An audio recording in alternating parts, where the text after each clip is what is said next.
சூரிய ஒளியால் நிறைந்த கோவிலின் காட்சி பிள்ளைகளே, இன்று நான் உங்களுக்கு ஒரு அதிசயமான அரசியின் கதையை சொல்லப் போகிறேன்.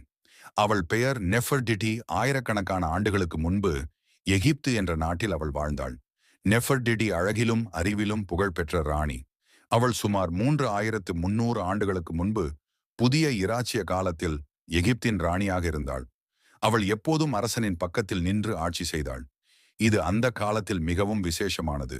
ஏனெனில் மற்ற ராணிகள் பெரும்பாலும் பின்னால் மட்டுமே இருந்தனர். சூரியனை வணங்கும் சிற்பங்கள் பிரகாசமான நகரம். நெஃபர்டிடியும் அவளுடைய கணவருமான பரோ அக்னாதன்மும் புதிய மதத்தை அறிமுகப்படுத்தினர். அவர்கள் அனைவரும் ஒரே கடவுளை மட்டுமே வணங்க வேண்டும் என்று நம்பினர். அந்த கடவுள் அத்தன் என்ற சூரியனின் ஒளி. இதற்காக அவர்கள் புதிய நகரம் ஒன்றை கட்டினார்கள். அது அமர்னா. அங்கே சூரிய ஒளியால் நிரம்பிய ஆலயங்களும் திறந்த வெளிகளும் இருந்தன. நெஃபர்டிடி சாதாரண ராணி அல்ல. அவள் பிரார்த்தனைகளில் கலந்து கொண்டாள். ஆலயங்களில் காணிக்கைகள் சமர்ப்பித்தாள்.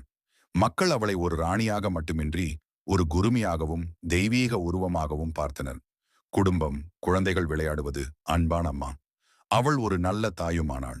நெஃபர்டிட்டிக்கும் 6 மகள்களும் இருந்தனர். சில சிற்பங்களில் குடும்பம் ஒன்றாக விளையாடும் தருணங்கள் வரைந்திருக்கின்றன.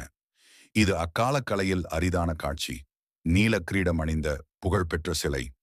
இன்று உலகம் முழுவதும் புகழ்பெற்ற அவளது சிலை உயர்ந்த நீல கிரீடத்துடன் அமைதியான முகத்துடன் இன்னும் அழகாக உள்ளது. அது 100 ஆண்டுகளுக்கு முன்பு கண்டுபிடிக்கப்பட்டது. 3000 ஆண்டுகள் பழமையானதாக இருந்தாலும் அது நேற்று செதுக்கப்பட்டது போலவே தெரிகிறது. ஆனால் பிள்ளைகளே, சுமார் 17 ஆண்டுகளுக்கு பிறகு நெஃபர்டிடி திடீரென வரலாற்றிலிருந்து மறைந்துவிட்டாள். அவளுக்கு என்ன நடந்தது என்று யாருக்கும் தெரியவில்லை. சிலர் அவள் இறந்து விட்டார் என்கிறார்கள். சிலர் அவள்தானே ஒரு பரோவாக மாறினார் என்று நம்புகிறார்கள். ஆனால் அவளுடைய கல்லறை இன்று வரை காணப்படவில்லை. நெஃபர்டிடியின் பெயர் இன்று வரை மறக்கப்படவில்லை. அவள் அழகுக்காக மட்டுமல்ல, அறிவுக்கும் வலிமைக்கும் நினைவு கூறப்படுகிறாள். அவளது கதை நமக்கு சொல்வது பெண்களும் ஆண்களுக்கு சமமாக உலகத்தை மாற்ற முடியும் என்பதை காட்டுகிறது. சூரிய ஒளியில் ஒளிரும் நகர காட்சி.